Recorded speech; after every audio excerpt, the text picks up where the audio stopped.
Hello, everyone, and welcome to another session in our course called Who Wrote the Bible? In this session and in our next session, we're going to look at the New Testament and especially the Gospels. This session will look at the four traditional Gospels, the Gospels that people associate with the New Testament. And next week, we'll look at other Gospels that some people contend should be in the New Testament. So this week, we focus on the traditional view that there are four Gospels. And let's look at a traditional view. I say a traditional view because there are some discussions going on specifically about who wrote what when. But most traditional scholars agree that these witnesses, Matthew, Mark, Luke, John, are eyewitnesses of Jesus. That is, Matthew and John were both disciples of Jesus, traveled with him. Luke was a companion of Paul and got information from Paul and other apostles during their travels. And Mark was the companion of Peter and got his information from Peter. So most traditional scholars would hold that these are the original writers and compilers of the four gospels as we have them. And what all the traditional views share in common is that these are historical accounts.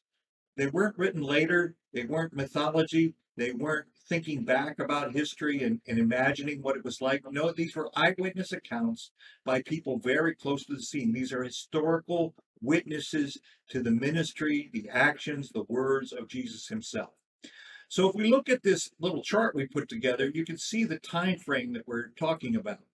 We assume Jesus died somewhere around 33 AD, and we assume the last gospel, which is probably that of John, written somewhere around 90 AD. You see there's a space of about 57 years in which these gospels are written.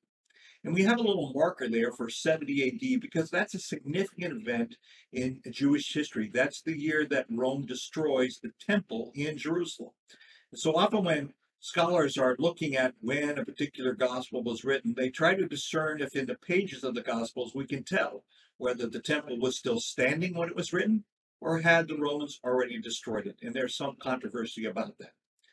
But generally speaking, most traditional scholars will believe that Mark is probably the first gospel and was probably composed before the temple fell, somewhere in that area of 65 or 70, perhaps earlier. But that becomes the starting, it's the shortest gospel, the fewest words, a very direct account. Then with Matthew and Luke, we have an expanded account. It seems that they're using some of the same material that Mark uses. They share material between them, and then they each have some of their own unique material. So those seem to be expanded accounts, probably written after Mark. And the last gospel, John, it's an entirely different creation. He's writing from scratch. He puts together a very theological organization of the material. So there's four different views of the same historical events.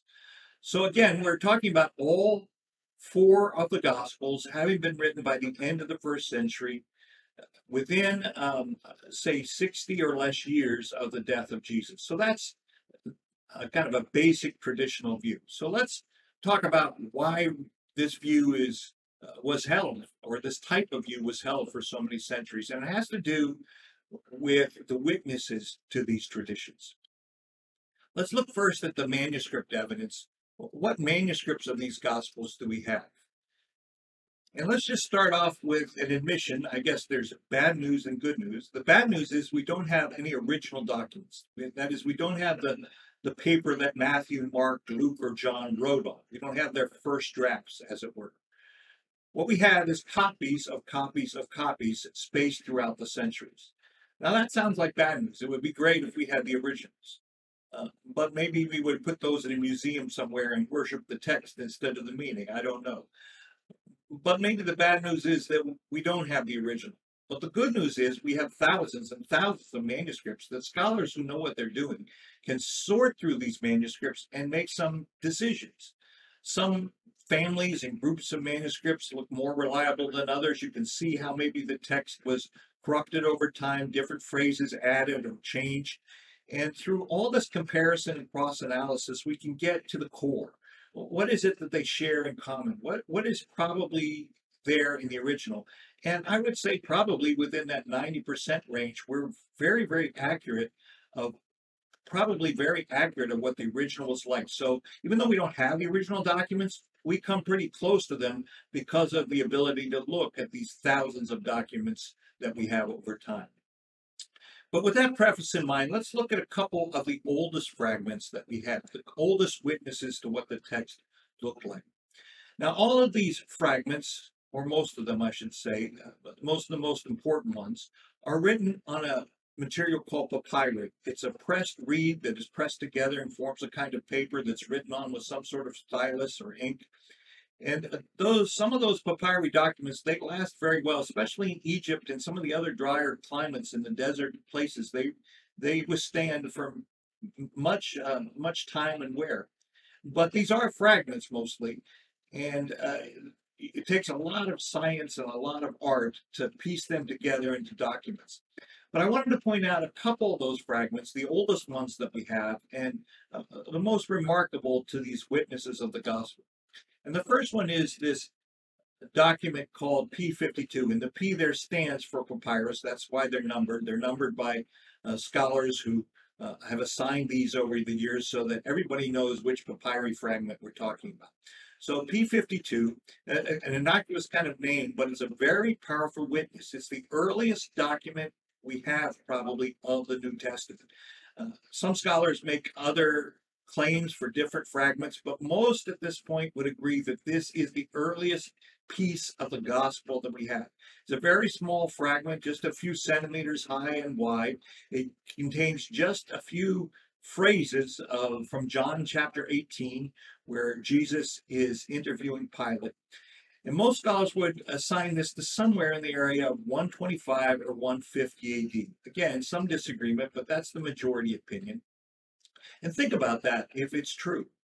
If John was written somewhere around 90 AD, within 35 years of it being written, it's now being preserved somewhere in Egypt. This document was found in Egypt. So think about that. Within 35 years, the Gospel of John was written. We have this witness, this fragment that says it was written, and it was thought of enough that it was copied and found in Egypt within that or copied and found its way into Egypt, where it was discovered in the 1920s. So obviously, this gospel had a great deal of authority and a great deal of respect if it traveled so far so fast. Currently, it's located in Manchester, England. It's a significant message. One of the great New Testament scholars of our generation, unfortunately passed now, his name Bruce Metzger, did a lot of work with these manuscripts. In fact, I have a quote here from this textbook called The Text of the New Testament. I'd encourage you, if you're really interested in this, that would be the book to get and read through how we piece through those manuscripts. But there's an interesting quote in that text. Metzger says about this particular fragment from John. It says, although the extent of the verses preserved is so slight, in one respect, this tiny scrap of papyrus possesses quite as much evidential values as would a complete codex. And just to be clear, that word codex, it talks about a book. Up until this point, we've been talking about scrolls. We talked about the Dead Sea Scrolls, for example. But codex is now putting these writings into book form. And it's saying what Metzger's telling us is this tiny scrap from a book, there's a lot of evidential value there. Even if we had the whole book, it would certainly be great, but this little scrap says a lot in and of itself. He explains, he uses this comparison, says, just as Robinson Crusoe, seeing but a single footprint in the sand, concluded that another human being with 2 feet was present on the island with him, so P52 proves the existence and use of the fourth gospel during the first half of the 2nd century in a provincial town along the Nile, far removed from its traditional place of composition. That's Ephesus in Asia Minor. We would think of that as Turkey. So think about John wrote in Turkey, and this scrap made it all the way down along the Nile River in Egypt. Had this little fragment been known in the middle of the last century, that is, we're talking about the 1800s now, at the time that Metzger wrote this, so we talked about the 1800s. He says, had this little fragment been known in the middle of the last century, that school of New Testament criticism, which was inspired by the brilliant Tübingen scholar Ferdinand Christian Bauer, could not have argued that the fourth gospel was not composed until the year 160. What Metzger is saying here is that in the 18th century and then certainly into the 19th century, schools began to grow, arguing that these four gospels were written much later than we thought. Bauer was one of the founding groups of this modern movement that said these gospels were written much later. They were written alongside other gospels that we're going to talk about next week. But Metzger is saying, look, this little scrap of paper proves that that was an incorrect guess. It can't be true, because here we found a scrap of John's gospel before 125, 150. So it could not have been written up later than that. It had been, in fact, written much earlier than that, copied, and sent all the way to Egypt. So that little piece of evidence is very, very strong for us as we think about when these gospels were written. Now, this is the Gospel of John. What about the other gospels? Well, we have these two little fragments, and they come from different places, and they're kind of grouped together. Some would put P4 with this, but they're fragments from Matthew. Just tiny fragments. Again, it would be nice if we had the whole codex, all of Matthew, but these little fragments tell us that by 200 AD, also traveling far, these gospels were already recognized. So 200 AD from Matthew, again, if we're talking maybe 65, 70, this is still, 130 years within the writing. This was preserved, copied, and carried all the way into the South. So this is another little fragment to show that these gospels were copied and circulated early. And the last one we'll look at is an important papyri called P45. So just 50 years later. So this is now about a little less than 200 years since the original documents were written, more or less. But the significance of this particular papyri is that it has fragments from all four Gospels as well as the book of Acts. So another important early witness to show that all four Gospels had these copies. And what we're going to find next week is these other Gospels do not have this kind of manuscript evidence. They don't have all this from so ancient a time. And we'll compare that next week. So when people talk about these gospels been written later and people pretending to be John, Matthew, Mark, Luke, it's important to understand that we're not believing that based upon no evidence. We have manuscripts here that date within 100 years and less of the time that documents were written. We have physical evidence showing that they were copied and circulated far away as Egypt. So these documents are very important witnesses in the sand, if you will, to the early date of these four Gospels. So those are the primary fragments. Now, what about whole copies of the Bible? How do we get to those? Let me just say that prior to some of the recent findings, the oldest copy we have in the Old Testament and some of the New Testament dated to the Middle Ages. But we found a couple works here, this Vaticanus and Sinaiticus, in the last 100 years or so, that really turned scholarship around and really gave us a closer look at what these New Testament passages look like. And the first one I want to talk about is this text called Vaticanus. Now, these are different kind of documents. They're not on papyrus anymore. They're on what we call vellum or treated leather of various types. And they're written in capital letters, large unsealed letters, they're called. And these capital letters, that's why when we look at the numbering system, they have the capital letter A or the capital letter B. It's because they're using these capital letters. Now, this particular one, Vaticanus, as you might imagine, is in the Vatican Library. It has been around actually since the Renaissance. Erasmus talks about it, but we weren't really sure what we had until it was dug through and evaluated and really understood.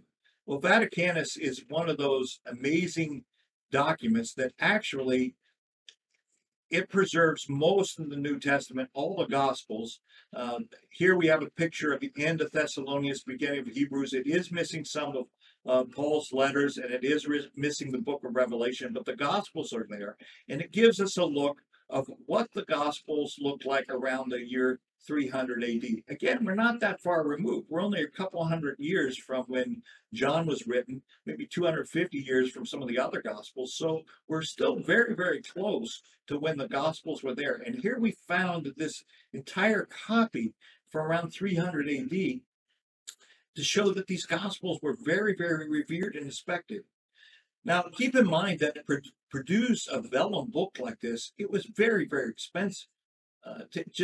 The average person couldn't own this. I mean, the cost of this may have been a single worker's salary for his entire lifetime. So this is a very, very treasured document. A lot of dollars, a lot of time, a lot of money expended to produce these beautiful vellum manuscripts of the gospel. This tells us within 200 years, 250 years, there was such a demand for these gospels that they were copied out in full at great expense. These were highly revered. Now, in addition to the New Testament, by the way, the Vaticanus also has the Old Testament. So we can look at that as well and see what that text was like. So it's giving us a new insight. It's the Septuagint, the Greek version of the Old Testament is there. It gives an insight of what the document, the New Testament, which was originally written in Greek, what it looked like at the year 300. Another important document is something called Sinaiticus. It's called Sinaiticus because it was discovered, if you will, in the Sinai Peninsula at Mount Catherine's monastery there.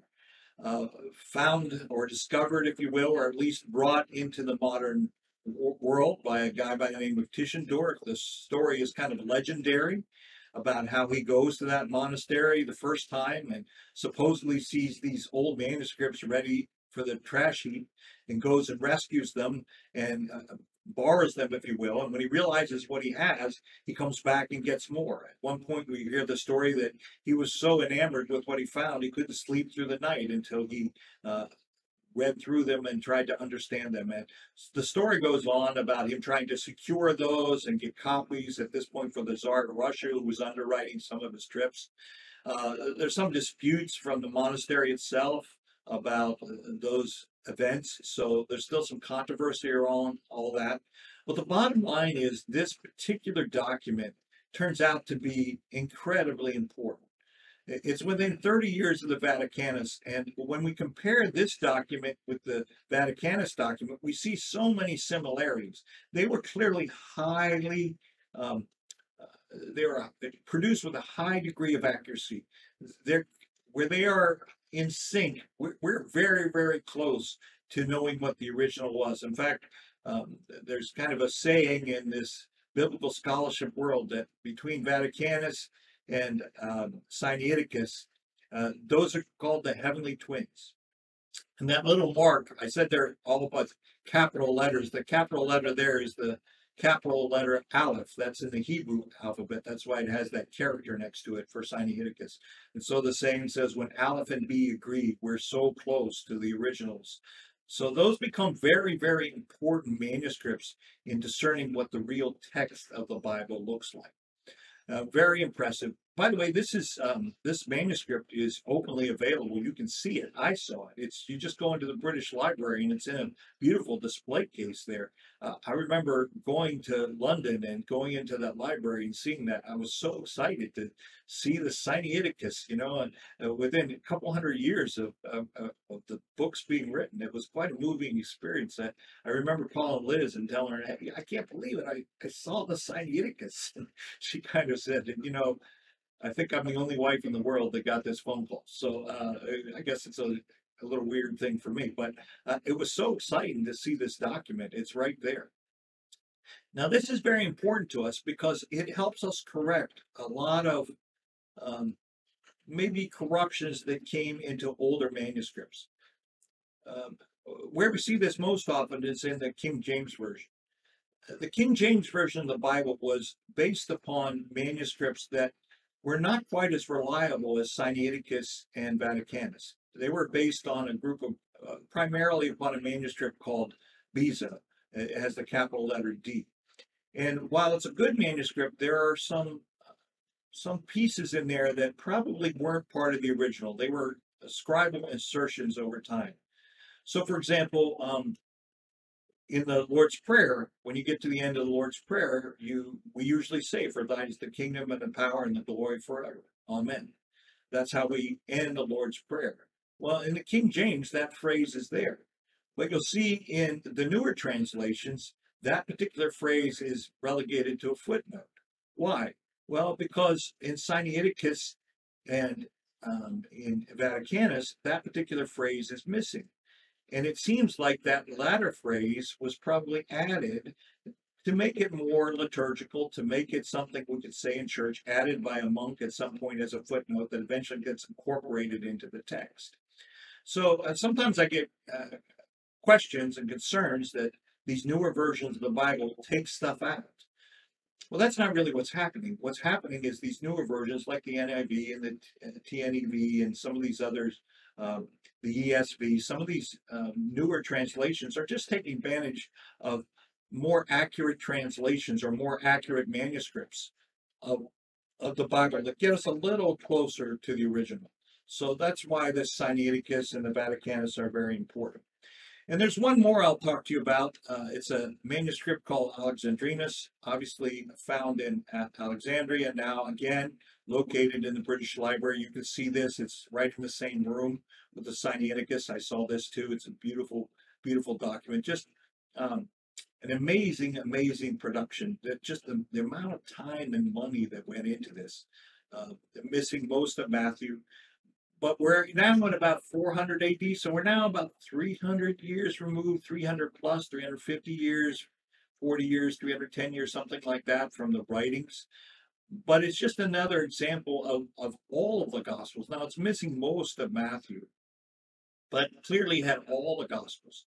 So these four Gospels have abundant evidence to suggest that they were the ones that New Testament Christians were looking at for centuries. Those were the authoritative ones, that large numbers stretching all the way from Turkey, we now know as Turkey, that area, Asia Minor, into Jerusalem and that area, and then all the way down into Egypt. So there's a geographical scattering of these to show that these documents bear witness to the four Gospels as we have them. So let's look at a few historical comparisons.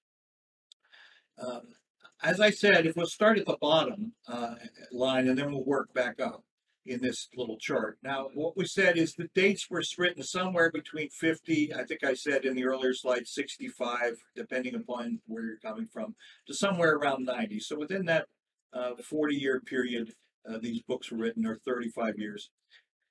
And notice what we have here. Like the earliest manuscripts we have is from 125 AD. So that's within 35 years or so when the book was actually written. We have a fragment to show that was written there. By the year 200 AD, we have books of the Bible, whole books of the Bible. So that's within 100 plus years of the original writing. By the year 250 AD, we have most of the New Testament, copies of those. So we're within 150 years of the original writing. We have most of the New Testament. And by 325 AD, we have a whole complete New Testament in those codexes we went over. So we have quite a lot of evidence within the first 200 years or so of these writings. And in total, what I put there on the far right is that we have over 5,700. I read an article the other day that we're probably up over 5,800 now, manuscripts over the, I'd say, the 1,000 years since Christ has been here. And 230 of those from before 600 AD. So there's a lot of manuscripts being compared and contrasted for us to figure out what was in those original writings. And what you see above is some of the other documents that people regard as historic. So, for example, Homer, his Iliad, right back in the day, some of us read the Iliad and the Odyssey from Homer.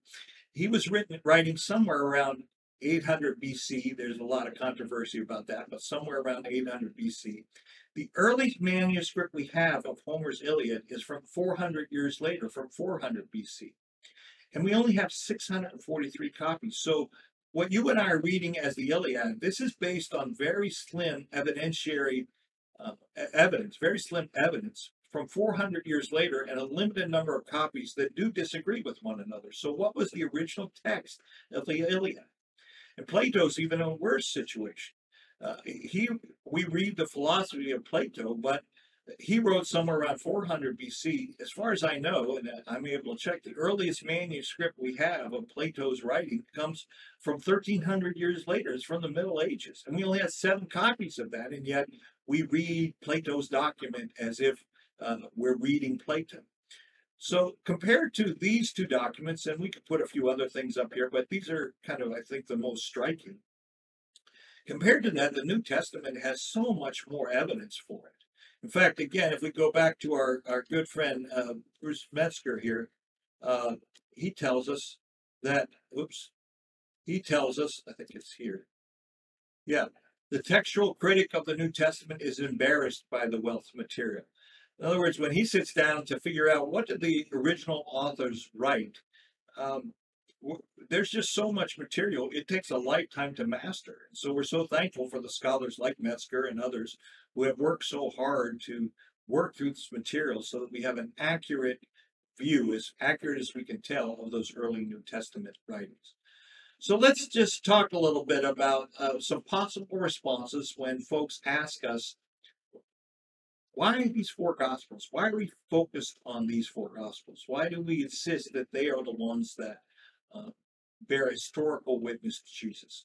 Well, the first point, just to summarize, the fact that we have over 5,700 or 5,800 New Testament Greek manuscripts widely distributed for 1,000 years, over 230 manuscripts within 500 years, it indicates that these works were highly regarded and respected among early believers.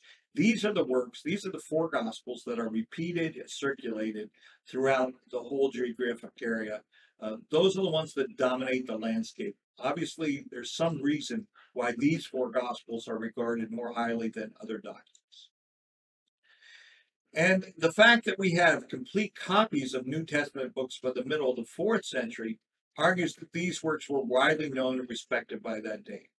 See, in some contemporary interpretations, it is argued that it's probably somewhere in the 4th century, the early 300 ADs, or maybe even at the Council of Nicaea in 325, that scholars came together or church leaders came together and decided which books would be in the New Testament. They picked this one, and this one, but rejected that one and that one and that one. That's the current kind of popular theory out there about how the New Testament got decided.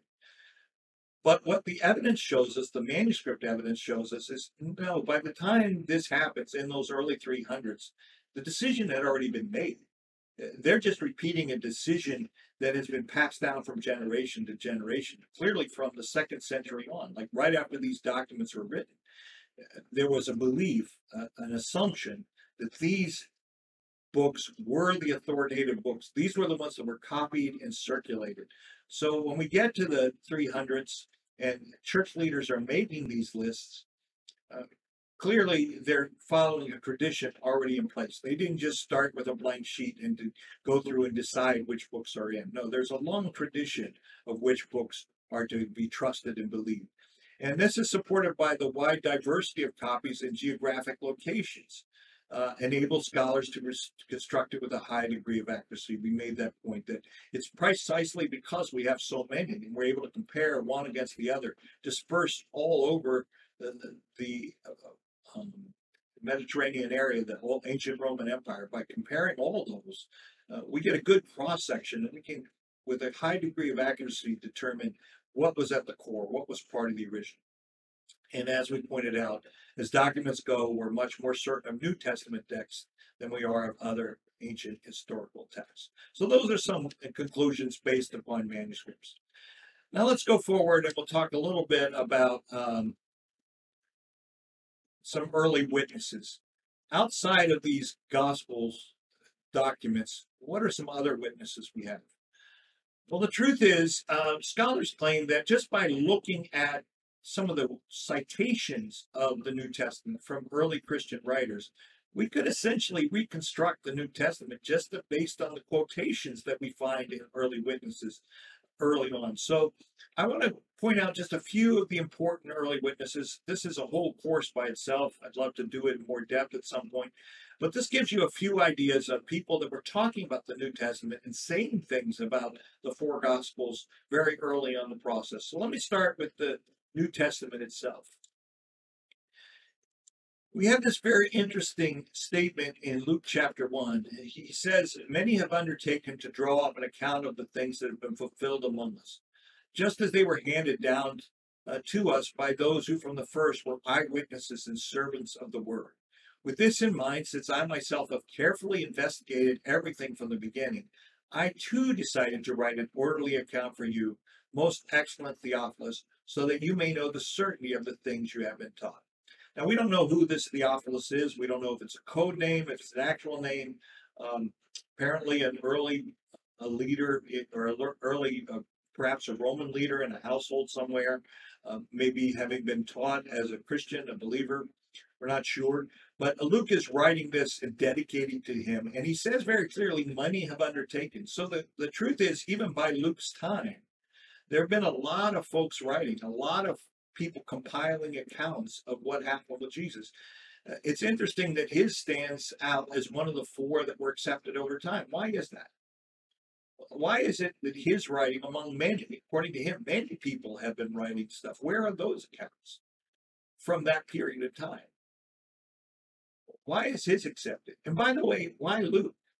I mean, if you were going to fake a gospel and kind of want to write later, why would you choose the name Luke?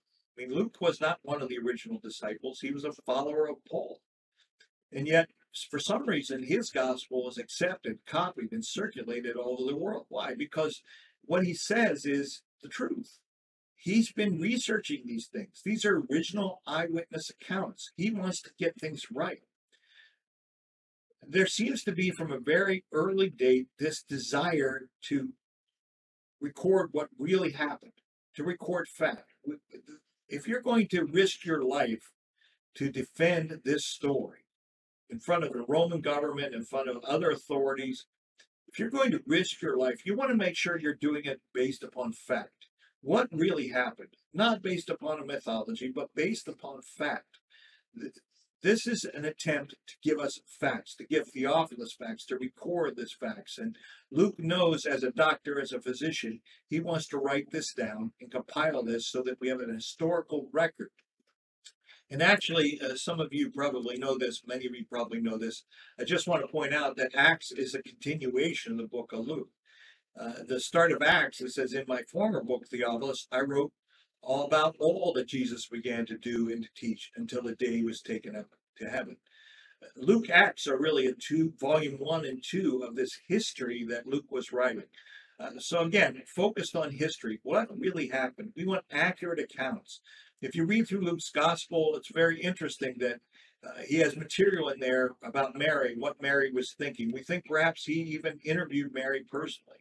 And he traveled with Paul and interacted with Paul and followed Paul to all these different places and interviewed these folks. So this is somebody who's trying to give us actual facts. There's another interesting quote about these sources here in the Gospel of John, the last Gospel. He says, "Jesus performed many other signs in the presence of his disciples, which are not recorded in this book." So John is saying, I could have written a lot more, but I didn't write everything. But I wrote these that you may believe that Jesus is the Messiah, the Son of God, and that by believing you may have life in his name.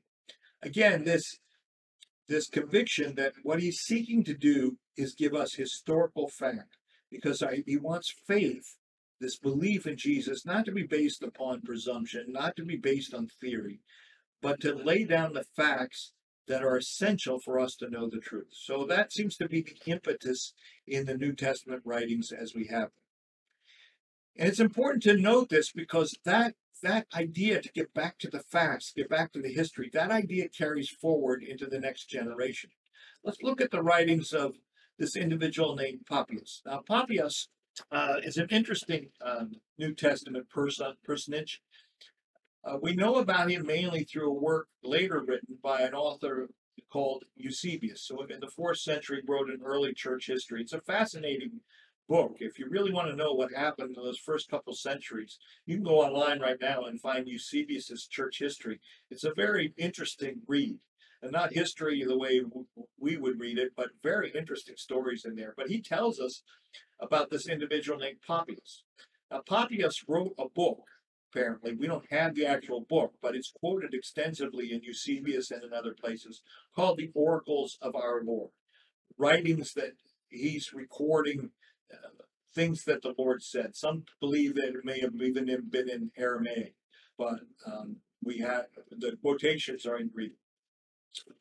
And later in Latin. So this is Eusebius's take on it, and so he quotes extensively this work called "The Oracles of Our Lord" by Papias. And Papias is dated around 100 A.D. In other words, he's the first generation after the disciples. And according to the traditions we read about from Eusebius and others, Papias was apparently a friend of a person, or an acquaintance at least, of a person called Polycarp, who was intimate with the Apostle John. And Papias may have known the Apostle John himself personally. So the statements go, or the theories go. In other words, Papias is one generation removed from the actual apostles. And look what he writes in his book on the Lord's sayings. He says, if that anyone who had attended on the elders came, I asked minutely after their sayings, what Andrew or Peter said, or what was said by Philip or Thomas or by James or by John or by Matthew, or by any other of the Lord's disciples. Which things did Aristion and the presbyter John, the disciples of the Lord, say? In other words, other people who are not necessarily disciples, but they're other people that follow Jesus. They knew Jesus too. The disciples of the Lord say, for I imagined that what was to be got from books was not so profitable to me as what came from the living and abiding voice. Papias is in some ways saying what Luke has already said, that there are many accounts out there, many books being written about what Jesus did and said. But what Papias is saying is, I want the actual conversations. What did Jesus really say? And what Papias says in the long run is that these are the things that Jesus really said, the things that he's capturing and that are later found themselves into the Gospels. We see this same kind of thought about 100 years later in this person called Irenaeus. Now, Irenaeus is a colorful figure. He was a church leader, a bishop, even in southern France by now. The Christianity has made itself there within 100 years or so after John's writings. So Irenaeus is writing, and sometimes his comments are very, very strident. He wrote this book called Against Heresies. It's not kind at all to those who disagreed. It probably should have been written with a little more love in it. But still, you read through it and you hear this conviction, this inner conviction. Listen to this interesting statement. He says, the Gospels could not possibly be either more or less in number than they are.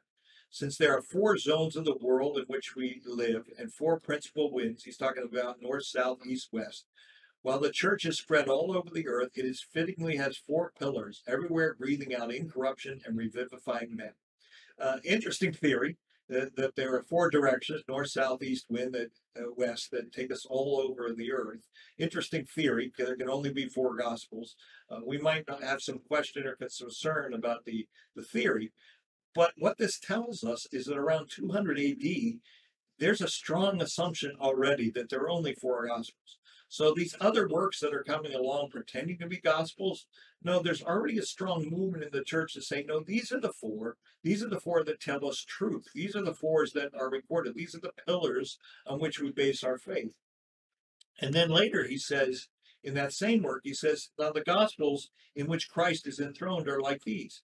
Matthew proclaims his human birth. Mark takes his beginning from the prophetic spirit who comes on men from on high.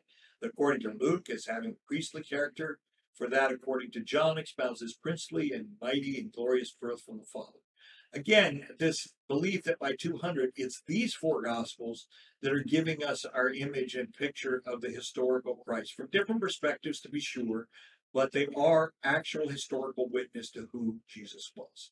So those are just two early uh, writers within the first 100+ years of the writing of these gospels that are saying these are the authoritative ones. These are the ones that should be accepted as reliable witnesses. Let me also point to one additional person. We have time for one more. It's an individual by the name of Athanasius. Now, Athanasius was a very uh, interesting character, strong leader from Alexandria in Egypt. At this particular time in the history of the church, there were different centers of church authority. Rome was one, Jerusalem was one, but also you had a strong leadership in Turkey, that area, and a strong leadership also in Alexandria in Egypt. Strong Christian center. And Athanasius was one of the foremost world leaders at that point. In fact, he goes to council in Nicaea in 325 and helps to sort through this challenge of other beliefs about Christianity. And he is the first one that we have that gives us the list of New Testament books as we currently have them, the 27 books we currently have in our New Testament. And he says in his Easter letter in the 4th century, 367 AD, he says, "It seemed good to me also, having been urged thereto by true brethren, and having learned from the beginning to set before you the books included in the canon, as handed down and accredited as divine." And if you read through there, that's when he lists the books out. And you can, again, find that online and read that for yourself. But the key here is that Athanasius is really the first one to use this word canon to apply to the list of books in the Bible. It's the official list, if you were, the official rule of what books should be included. But the important thing about his list is he's not just creating it from scratch. He's not saying this is a new thing that I came up with. This is my proposal. This is my theory that I'd like to be debated. No. If you read that letter, what he's saying is that this has been unquestioned truth for centuries. For a long time now, we've known these are the accepted books. This is not a human decision. These are just recognizing God's work, God's story. And now for many generations of Christians, they have recognized this to be the true story. That's what Athanasius is telling us here in that quotation. So again, let's look at some possible responses. What do these early witnesses say to us about these four gospels and why we trust these four gospels? The church of the late 1st century and early 2nd centuries were already in the process of discerning genuine accounts of Jesus. We saw that in the New Testament itself. There was a very definite concern that as we pass on the traditions, we pass on historic traditions, reliable traditions. We want our faith to be based on fact. And by the beginning of the 3rd century, it seems like we already have a majority opinion among church leaders that Matthew, Mark, Luke, and John were in fact the genuine authors of the books that bear their names. So these early on in the process, there's an assumption, a belief that these books were written by the people they said they were written by. They weren't anonymous. They weren't pseudonymous. They weren't pretending to be. These were the actual authors. Matthew, Mark, Luke, and John wrote the books that bear their names. And this was believed way before councils started meeting and making decisions about these things. This was assumed very early in the 2nd century, it seems. And then probably by the middle of the fourth century, that is around 350, and probably well before that, we find a consistent witness to the fact that these original apostolic works were uniquely inspired, on par with the original Hebrew scriptures. Now remember, the scriptures for much of the Christian beginnings, in fact, the scriptures when the New Testament itself was being written, were the Old Testament scriptures, the prophets, the law, the prophets, the writings of the Jewish world. They were the scriptures. But what we see very early on in these first few centuries after Christ is here, these writings associated with Christ, the writings about Christ, the writings describing Christ, these writings were regarded and revered as inspired writings as well. These are continuations of the story of the Old Testament. These are continuation, inspired, truthful stories about what God has done through Jesus and how he fulfills the signs and symbols and predictions of the Old Testament. So those are just a couple responses. So let me just conclude with one final thought. And to do that, I want to look at the book of Hebrews. The first two verses of Hebrews makes a very powerful statement. It says, in the past, God spoke to our ancestors through the prophets at many times and in various ways.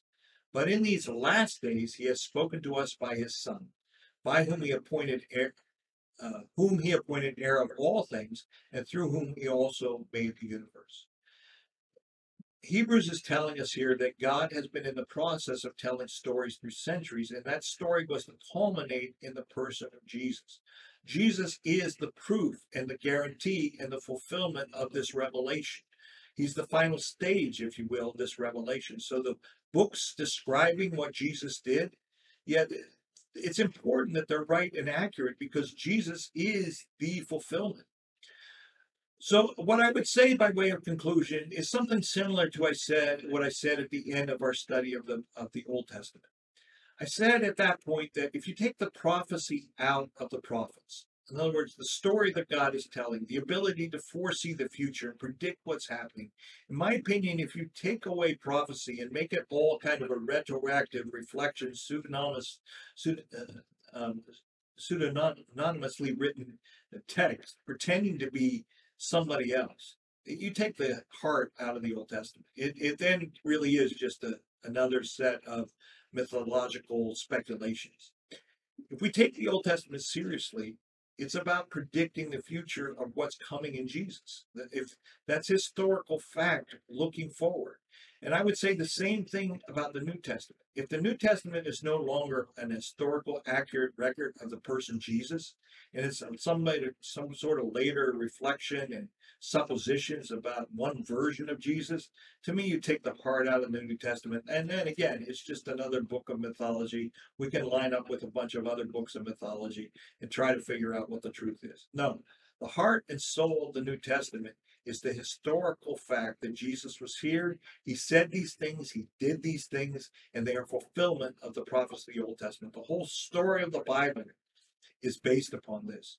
So it seems to me that if you're going to throw that all away, and you're going to say this is just all human compilations done later in a separate way, you got to be really, really careful, because what you've really done is eviscerate the very heart of the Christian faith, why we live the way we do.